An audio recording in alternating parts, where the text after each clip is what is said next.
E terminou a fase classificatória, essa fase de grupos do Campeonato Goiano. E o Atlético terminou na segunda colocação com 25 pontos, atrás do nosso arquirrival Goiás, que ficou com 26. E olha que hoje a gente até teve uns minutinhos ali onde a gente estava na liderança, né, do campeonato. Mas depender de Morrinhos, com todo respeito, né, time do Morrinhos, mas depender de uma equipe inferior como Morrinhos para ficar líder do campeonato é meio tenso, né? Mesmo assim, terminamos com uma pontuação ali de 25 pontos, segunda colocação, e fizemos um jogo típico de uma equipe grande enfrentando uma equipe de menor porte, né, de menor estrutura, que no caso foi a equipe do Goianésia.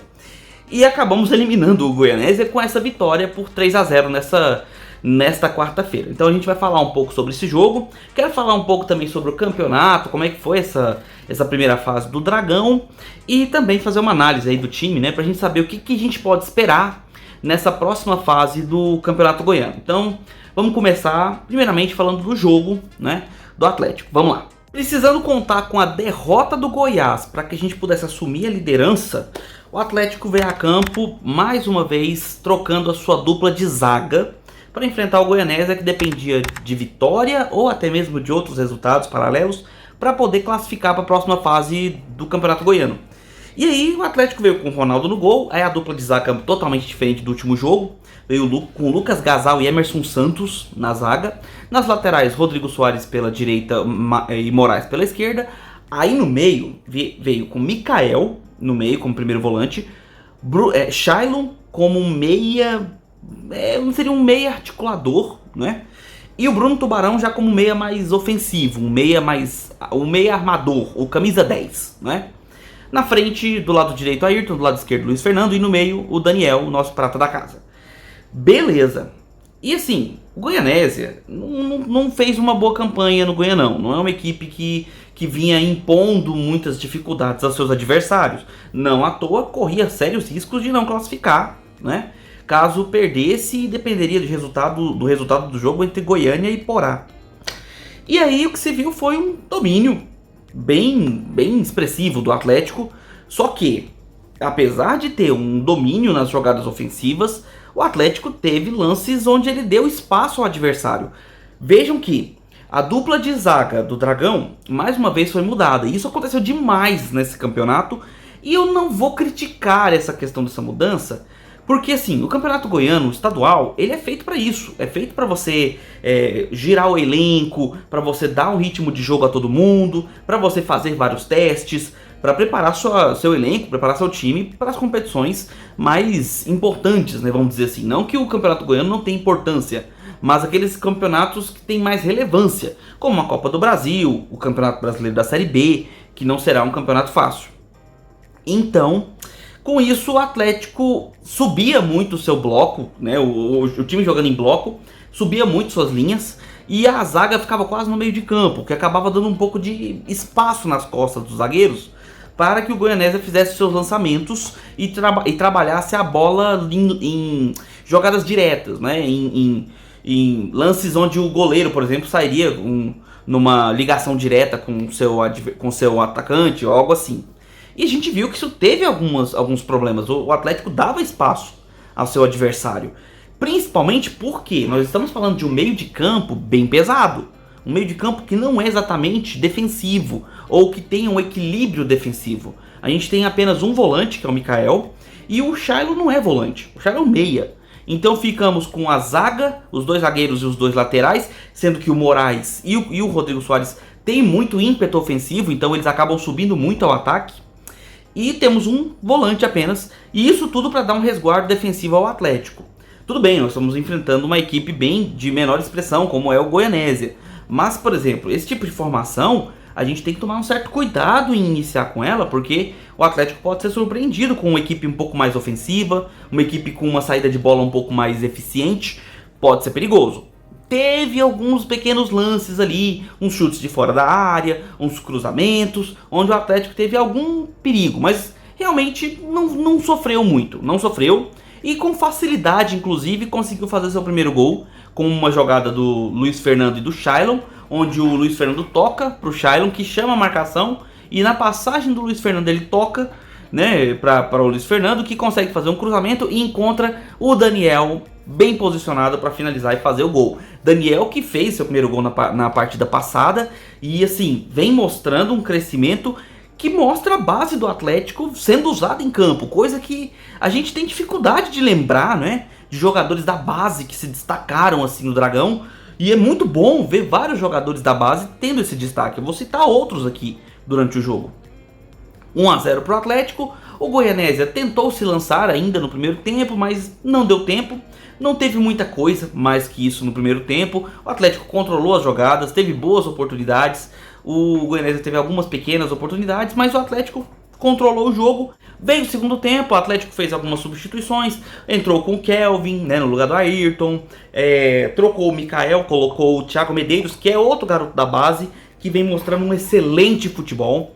E isso me deixa muito feliz, porque é importante que a gente tenha essa estruturação de revelar bons jogadores, não só para o elenco ficar mais estruturado, ter mais força, ter um elenco muito mais competente, muito mais talentoso, como também para o próprio Atlético Goianiense, né? Fazer um caixa, vender uns jogadores, fazer uma grana, depois que esses jogadores começarem a ter um certo destaque, né? E mais um prata da casa entrou e logo ali, ainda no começo do primeiro tempo, o Goianésia tentou se lançar, né, para conseguir ainda talvez empatar o jogo, sendo que o Goiânia estava vencendo o Iporá naquele momento e seria, né, isso eliminaria o Goianésia, colocaria o Goiânia como o último classificado ali para a próxima fase do Goianão. Ele tentou se lançar, mas sofreu por conta disso, deu espaços e com isso o Atlético conseguiu chegar ao campo de ataque. E num cruzamento pela direita encontrou novamente o Daniel livre, né? Cabeceou corretamente para baixo, tirou do goleiro, 2 a 0 pro Atlético. E aí, assim, o jogo virou um jogo de compadre, porque ficou o Goianésia sem forças para conseguir reagir. O Atlético foi fazendo algumas trocas, entrou, por exemplo, o Luan Salles, que é outro da base do Atlético, entrou no lugar do Rodrigo Soares, né? E substituiu o Rodrigo Soares pela direita. Entrou o Guilherme, que é um lateral esquerdo, e aí ele foi para a lateral esquerda, ele entrou no lugar do Bruno Tubarão. E aí o Moraes veio para o meio para fazer a volância ali no meio, né? E assim o Atlético foi fazer. Aí entrou ainda o Vico, né? No lugar do Daniel, que mais uma vez entrou e também não fez muita diferença. O Atlético ainda conseguiu um terceiro gol num contra-ataque, onde o Goianésia se lançou todo ao ataque e deixou espaço lá atrás. E numa jogada rápida, o Luiz Fernando encontrou o Moraes, que vinha livre pela direita, né? Depois do Shailon receber pela esquerda, ele tocou para o Luiz Fernando, que tocou para o Moraes pela direita. O Moraes fez o drible e chutou no contrapé do goleiro, dando números finais à partida, 3 a 0. O Goiás vencia o Morrinhos por 3 a 1 naquele momento, e assim garantiria seu primeiro lugar, né, no Campeonato Goiano. O Atlético fez o que deveria fazer, fez uma boa partida, fez um ótimo jogo e venceu tranquilamente o Goianésia, que acabou sendo desclassificado, né, com a vitória do Goiânia em cima do Iporá. A gente vê o Eduardo Souza tentando variações no meio de campo, na zaga, até mesmo para tentar encontrar o melhor time, né? O time mais bem entrosado, o time com melhor eficiência, tanto na defesa quanto no ataque. E sim, o Campeonato Goiano, até esse momento, essas 11 primeiras rodadas, né? Ele é feito para isso, galera. É feito para você treinar o time, para você dar ritmo ao elenco, fazer rodagem desse elenco, tentar encontrar uma equipe ideal, um time ideal, dar um entrosamento a todo mundo. É feito para isso. E nesse patamar o Atlético conseguiu ficar na segunda colocação, poderia ter ficado em primeiro, não fosse a derrota para o Anápolis em casa, porque eu nem considero a derrota do Goiânia tão, digamos assim, aquela derrota que realmente foi o fato que causou a situação. Para mim, perder em casa é muito mais dolorido, muito mais difícil de engolir. Porque você enfrentou o Goiânia 10h30 da manhã e foi um jogo onde o Atlético estava muito mexido, muito mistão. E o Goiânia todo empolgado jogando no Olímpico, não perdeu para ninguém naquele Olímpico, né? Então ele se impôs e se impôs muito bem. Venceu por 4-2 e poderia ter vencido por muito mais, como eu falei na minha análise, né, do jogo. Já contra o Anápolis, o Atlético jogava em casa, no Ascioli. Então é bem mais inaceitável, digamos assim, uma derrota dentro de casa pro Anápolis, né? Mas beleza, aconteceu e enfim, águas passadas. E o Atlético terminou na segunda colocação. Na próxima fase o Atlético enfrenta o Iporá. Como teve a melhor campanha, ele enfrenta primeiramente o Iporá lá na cidade de Iporá. E depois, né, no segundo jogo, decide em casa aqui no Ascioli.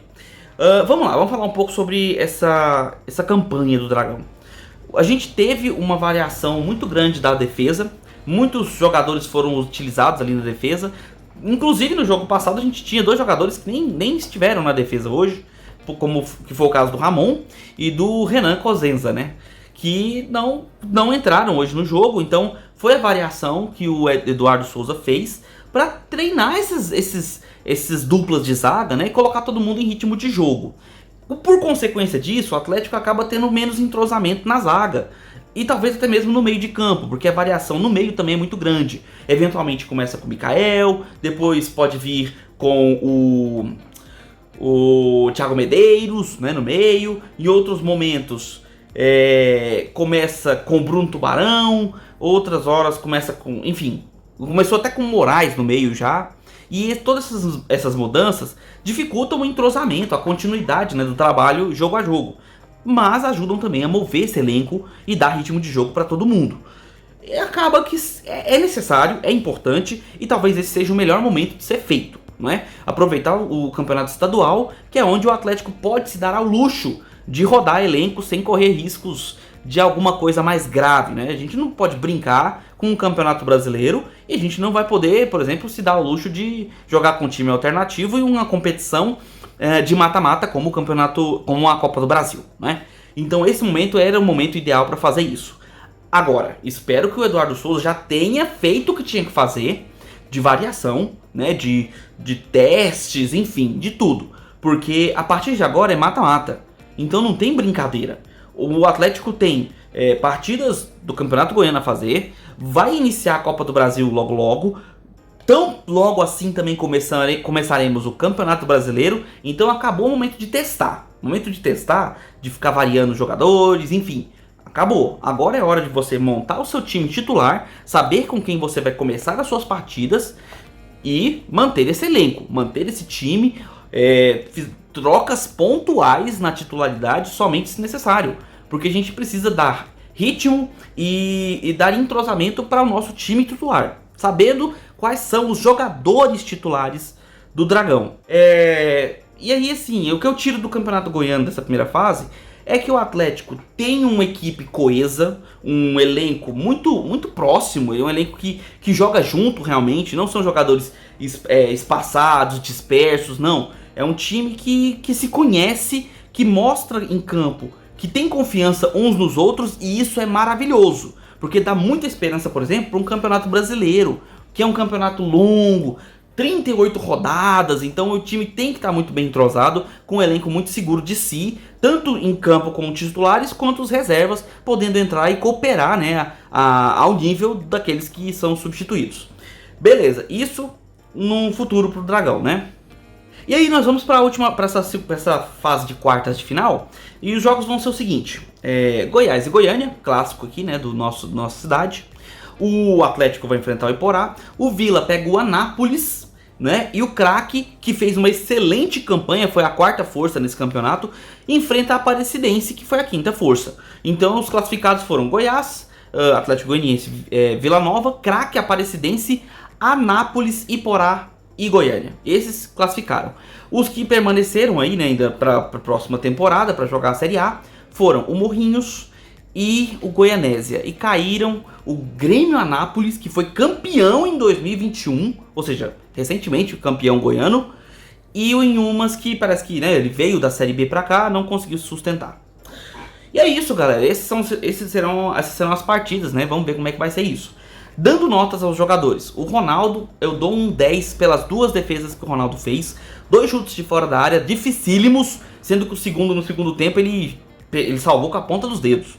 Quando exigido, ele sempre tá ali, tá cumprindo o que é necessário como goleiro. Pra mim, nota 10, inquestionável. A dupla de zaga não levou gol, o que é um grande milagre, na minha opinião, nesse campeonato, cuja média de gols contra do Atlético é pouco mais de um gol. Não levamos gol, então beleza, 10 para os dois.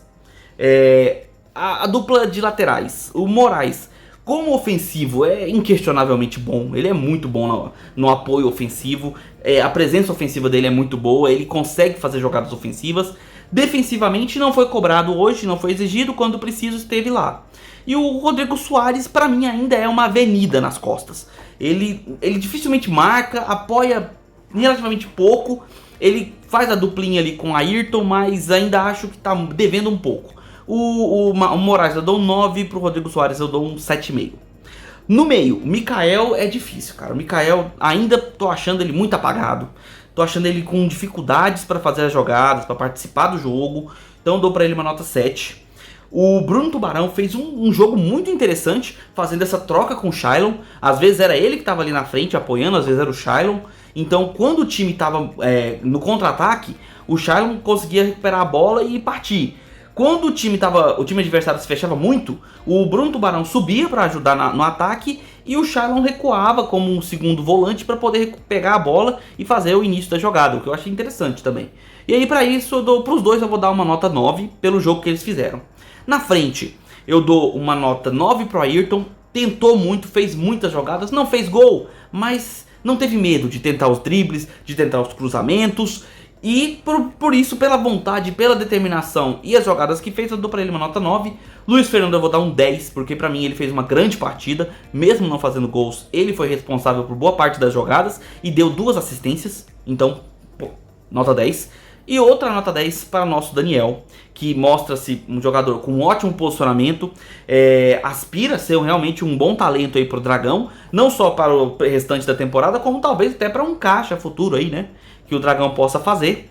Fez um excelente jogo, fez 2 gols, poderia ter feito 3, quem sabe, né, quase fez um hat-trick aí, o que seria emblemático, seria lindo para ele. E desejo realmente que cada vez ele melhore mais. Eu até segui ele no Twitter recentemente. Encontrei ele por lá, achei legal seguir ele. Espero que ele curta esse tipo de vídeo. Vou mandar pra ele, ver se você curte aí, viu, Daniel? Espero que você curta esse tipo de vídeo. E é isso, galera. Essas são as notas dos titulares. Os que entraram. O Guilherme entrou bem como um lateral. O Moraes foi movido pra meia, né? Quando ele entrou legal. Teve a participação. O Luan Salles também entrou na outra lateral. O Thiago Medeiros, pra mim, ele tem que ser titular, porque ele é muito seguro ali no meio. Ele tem uma segurança defensiva, ele tem uma boa saída de bola. Gosto muito do jogo do Thiago Medeiros e acredito que ele pode sim ser um titular ali na volância, não é? O Vico entra e não tem feito muito, então não tenho como dar nota pro Vico. A nota dos laterais eu vou dar uma nota 8 pros dois. Pro Thiago Medeiros eu dou uma nota 8,5. Pro Vico não vou dar nota, porque não tenho nem o que pontuar. Ele entrou no final do jogo, não fez muito. E tem um que tá faltando. O Kelvin. O Kelvin eu vou dar uma nota 7 pro Kelvin, porque eu ainda acho que o Kelvin tá tendo dificuldade de decisões. Coisa que eu comentei nos últimos vídeos sobre o Ayrton. Ele tá tendo dificuldade para decidir o que fazer quando ele tá com a bola. E isso é um pouco perigoso, né? A gente não pode dar essa bobeira de ficar tendo essa dificuldade de decidir a hora de finalizar, como finalizar, né? Mas é um outro jogador que ele não tem medo de tentar o lance, é excelente no 1 contra 1, coisa que o Atlético sempre precisou. Eu acho importante dar esse apoio, esse respaldo pro Ayrton e pro Kelvin, para eles terem essa coragem e disposição de partir pro drible, mesmo que eventualmente o adversário tome a bola, mas você ter essa atitude pode sim, numa jogada, conseguir limpar o lance e ter uma jogada de perigo, um gol, né? É importantíssimo, gosto desse tipo de atitude no jogador e vejo isso tanto no Ayrton quanto no Kelvin. Então para ele eu vou dar uma nota 7 somente pelas decisões, que eu acredito que ele está tendo dificuldade em decidir quando e como cruzar, quando e como driblar, quando e como finalizar. Pro Eduardo Souza, vou dar uma nota 9. Fez as substituições pontuais, o Atlético estava controlando muito bem o jogo, não foi exigido, né, assim, para tomar uma decisão tática que mudasse o jogo. Então o que ele fez, para mim, fez bem. Então eu dou para ele uma nota 9. E é isso, galera, essas foram as notas do jogo e a avaliação para o campeonato. Espero que vocês tenham curtido esse tipo de conteúdo. Se curtiu, deixa aqui embaixo por gentileza, clica no curtir. Se inscreve no canal para acompanhar esse tipo de vídeo, caso você curta. Pós-jogos, análises, né, informações sobre o time aí. Quando tem alguma coisa importante, eu sempre trago aqui para vocês. E, por favor, se inscreva aqui no canal se for possível, dá esse joinha. Se não gostou do vídeo, também pode dar o joinha para baixo. Deixe seu comentário explicando o que você não gostou, pra gente poder melhorar aqui no canal, beleza? E por hora é isso, galera. A gente se vê no próximo vídeo. E por enquanto, um abraço do torcedor atleticano.